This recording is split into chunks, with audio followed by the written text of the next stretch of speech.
Hello, so what you did in this problem so far is you found this theoretical mean using the formula and the theoretical standard deviation using the formula.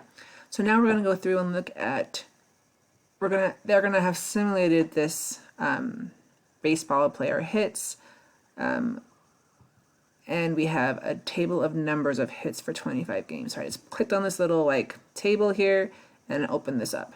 The easiest way to do this is just to open up this table, and you can write all these data points into your calculator and finding the mean and standard deviation, but it's a little bit faster if you just open up in StatCrunch. And then you're going to go through and go to Summary Stats, Columns, highlight the variable 1 because that's where your data is at.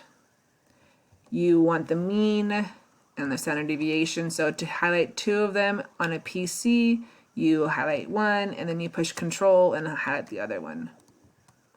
It might on a Mac be the Option button. You can try around with that, or you can just do one at a time. Okay, and then you go through and compute.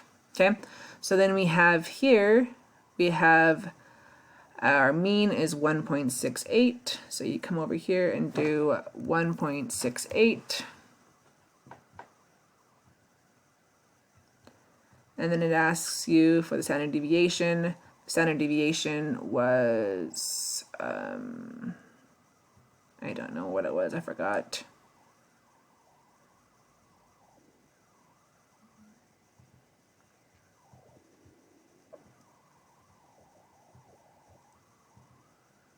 .852, 3 decimals, so 0.852.